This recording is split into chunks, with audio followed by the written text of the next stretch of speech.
looking at page 36 on your notebook, I'm going to go over the speed versus velocity practice problems. A person drives 3 kilometers west, the person then turns and travels 1 kilometer east, and finally the person travels 2 kilometers east.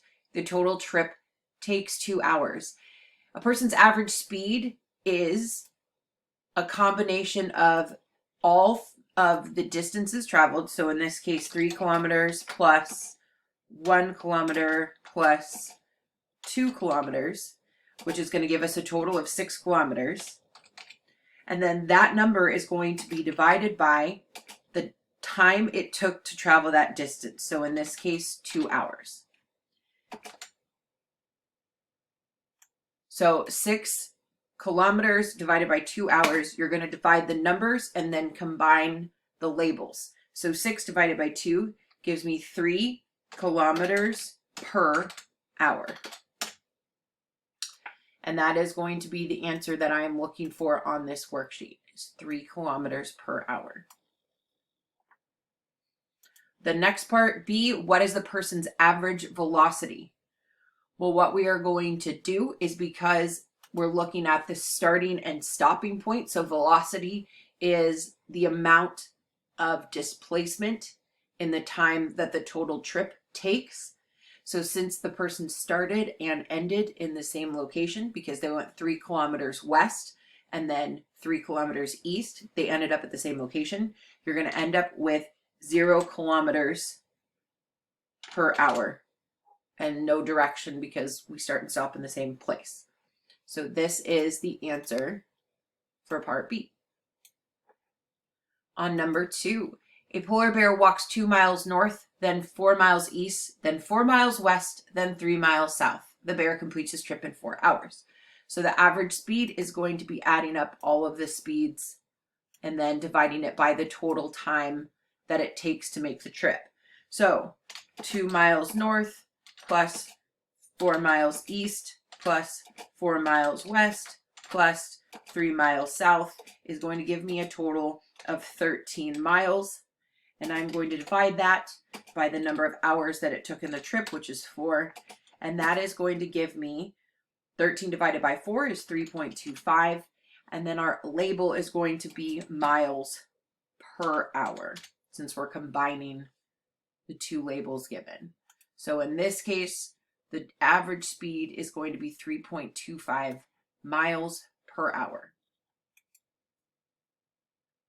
What is the bear's average velocity? Well, if you look back to the distance and displacement, again, this is going to be the displacement divided by the number of hours. So in our previous practice problems, we found the displacement to be 1 mile south. And then it took him 4 hours to get from his starting point to his ending point, which was 1 mile south. So we would do 1 mile divided by the total amount of time it took to make the trip, which is 4 hours.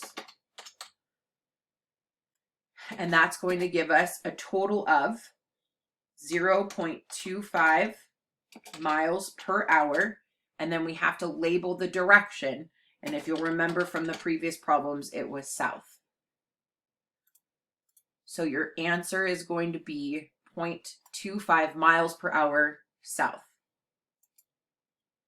Number 3, the diagram shows a pool that is 100 meters wide.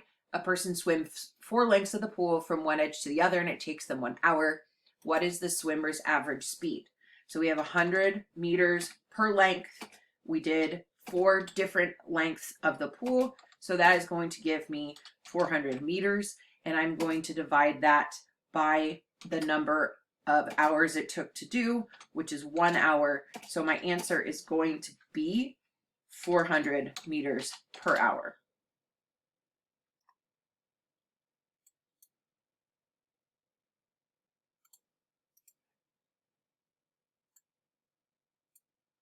And then what is the average velocity? Again, velocity is the displacement divided by time. But since we started and ended in the same location, it is going to be 0 miles per hour because we did not, in fact, end up in a different location than from where we started. Okay, on number 4, a student walks to a pizza place for lunch. He walks 1 mile east and then 1 mile south, 1 mile east again, and then takes the trip in about 90 minutes. So the overall speed is going to be the addition of all of the legs of the trip. So 1 mile plus 1 mile plus 1 mile is going to give us 3 miles. And we're going to divide that by the total amount of time that the trip took, which in this case is 90 minutes. So I'm going to divide it by 90 minutes. And that is going to give me an answer of 0.033 miles per minute. And that is going to be the final answer for the average speed. Okay. And then when it asks me what the student's average velocity is going to be, in this case, I'm going to use the 3 miles that we came up with for the total distance. I'm going to divide it again by the 90 minutes as the total amount of time that it took. And that is going to, again, be an answer of 0.033 miles per minute. But in this case, we are going to add the direction like we did in the displacement on the displacement practice problem number 4. And so it's going to have a designation of, southeast attached with it. So that will be the final answer for H. So if you need to, go ahead and pause the video to get these down before we move on to the next group.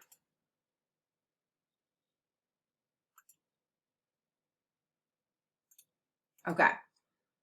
So then on page 37, we're looking at the distance and time, and we're going to find the speed given the distance and time.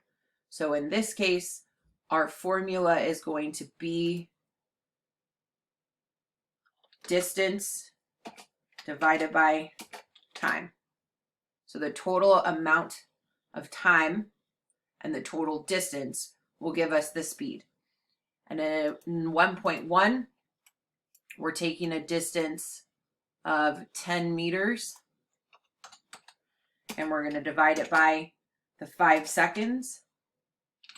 And again, when we are doing math with 2 different measurements, so in this case meters and seconds, you're going to end up with a label that has both of them in it. So 10 divided by 5 is 2 meters per second. Number 1.2, my D is 30 meters, and I'm going to divide that by my time, which is 0.5 seconds. So with 0.5 seconds, I'm going to end up with a larger number than I started with. So 30 divided by 0.5 is going to equal 60. And again, my label is going to be meters over seconds. The last one here, the distance is 100 meters. I'm going to divide that by the 3 seconds. 100 divided by 3 is going to give me 33.33. And again, I'm going to do miles per second as my label. For the distance traveled in each of the following cases, we are actually going to multiply. So we're going to do the speed times the time. So I was traveling 100 meters per second, and I want to know how far I can get in 60 seconds. So for 2.1, it's going to be 100 meters per second multiplied by 60 seconds. And since I'm doing seconds and seconds, those are going to cancel each other out, and I'm going to be left with just the meter as my label. So 100 times 60 is going to give me 6,000 meters traveled. 2.2, I've got 45 meters per second multiplied by 5 seconds is going to give me 225 meters. Again, I'm multiplying seconds times seconds, so those cancel each other out, and I'm left with just the meters as my label. And on 2.3, we've got 35 meters per second times 240 seconds is going to give me a total of 8,400 meters. Again, canceling out the seconds because I'm multiplying both numbers as seconds as a measurement, so they cancel each other out. Find the time required to travel in each of the following cases. Because I am looking about how much time, I'm going to divide the distance by the speed I'm going to figure out how much time at that speed it took me to go that distance. So we're going to do distance divided by speed. So 3.1, I have 10 meters per second. And I have 50 meters. And I'm going to divide that by the speed, which is 10 meters per second. And I've got two sets of meters as labels, so they are going to go away, and I'm going to end up with just seconds. 50 divided by 10 is 5 seconds as my answer. 3.2, you have 200 meters divided by 10 meters per second is going to give me 20 meters total. So if I traveled 200 meters and I was going 10 meters per second, then the amount of, seconds, not meters. It took me 20 seconds to make that trip. And the last one, we're going to do 150 meters divided by 55 meters per second is going to give me 2.73 seconds to travel. If it takes me 55 meters per second and I traveled to 150 meters, it only took me 2.73 seconds to travel that far.